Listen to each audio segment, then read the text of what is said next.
Perfecto. ¿Te miro a ti o miro a la cámara? Nunca sé yo. En la cámara.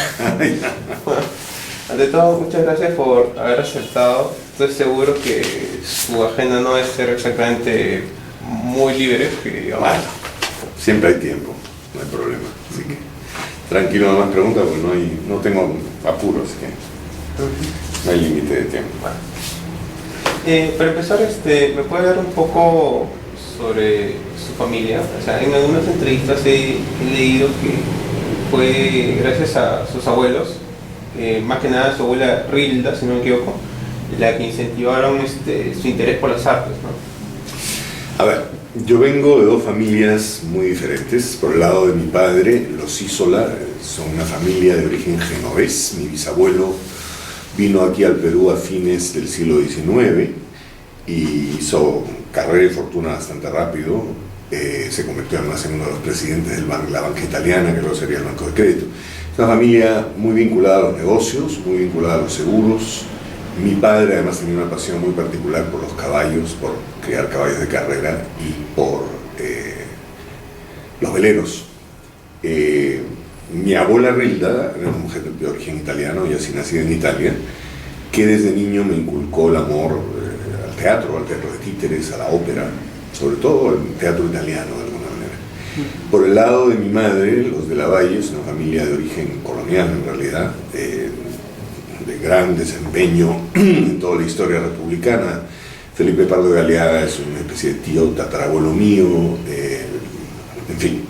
Y el padre de mi madre, José Antonio de Lavalle, es el protagonista o el inspirador del vals José Antonio Chabucaranta. Entonces es una familia muy vinculada, es una familia terrateniente, pero muy vinculada al mundo de las artes. Mi abuelo fue coleccionista de obras de arte peruana, fue mecenas de muchas experiencias culturales peruanas. Entonces, por el lado de mi madre, tuve siempre el apoyo total. Por el lado de mi abuela paterna, un poco, no mucho, pero por el lado, digamos, de la familia de mi padre, sí tuve muchas cosas en contra. No querían que yo estudiara dirección teatral, pero felizmente mi padre, con gran generosidad, después de muchos intentos, se dio cuenta que esto era lo mío y le debo a él mi carrera porque él me pagó mis estudios en Europa.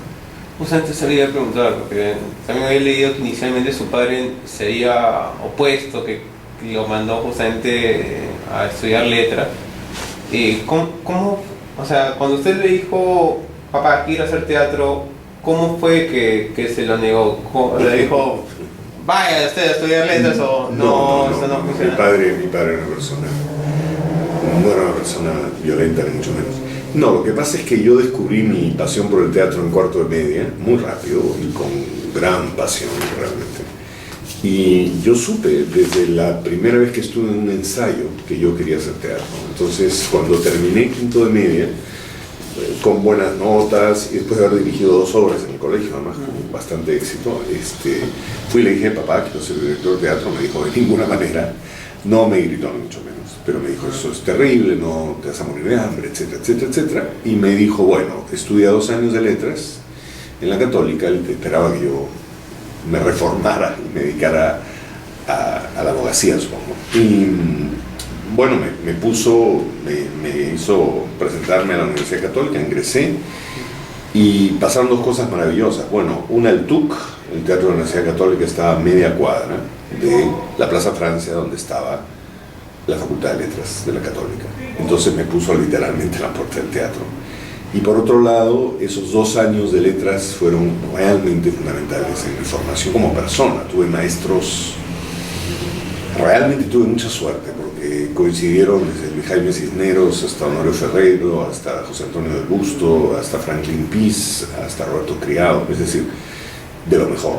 Y le debo a esos 2 años de letras un interés constante en aprender, en estudiar, y una creencia absoluta en la necesidad de una formación humanística para cualquier persona que se dedique al arte.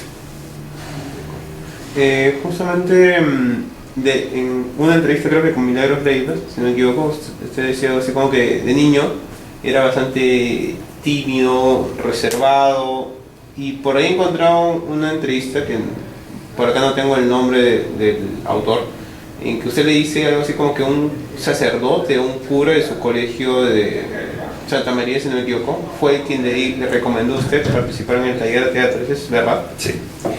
En el año 68 llegó al Colegio Santa María Marianistas en Monterrico, donde ahora está, bueno, ahora ya es ciudad, en esos momentos era casi campo.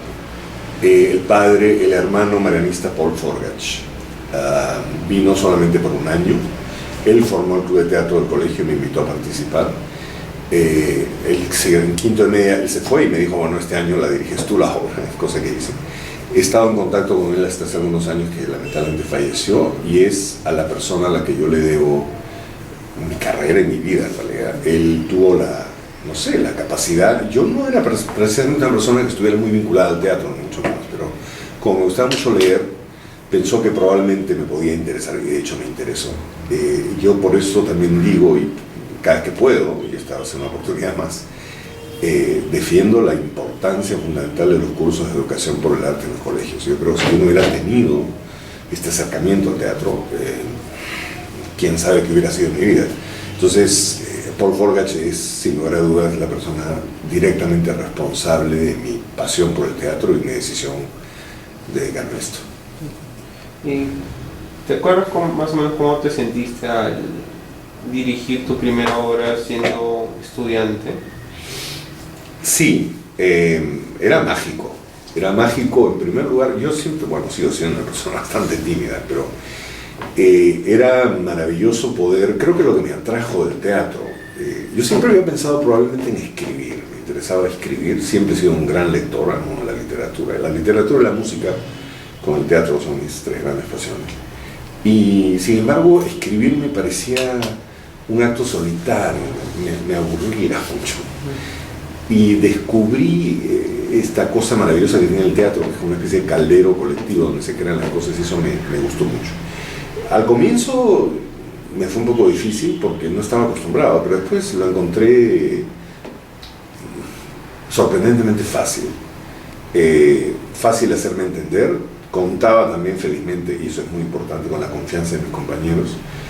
Y la obra que hicimos fue un éxito. Entonces, si tú tienes un éxito, es más fácil que la gente quiera trabajar contigo. A partir de ese momento no me ha sido muy difícil eso, nunca. O sea, creo que más difícil es lidiar con los aspectos administrativos del teatro, con los aspectos creativos del teatro. Yo nunca quise ser actor, el actor vino después, ¿no? En ese momento me interesaba dirigir. Y me sorprendían dos cosas: la facilidad con la que se podía hacer, porque no es que me fuera difícil, y por otro lado, lo maravilloso que era ver plasmadas tus ideas, mejoradas tus ideas, ampliadas tus ideas por otras personas.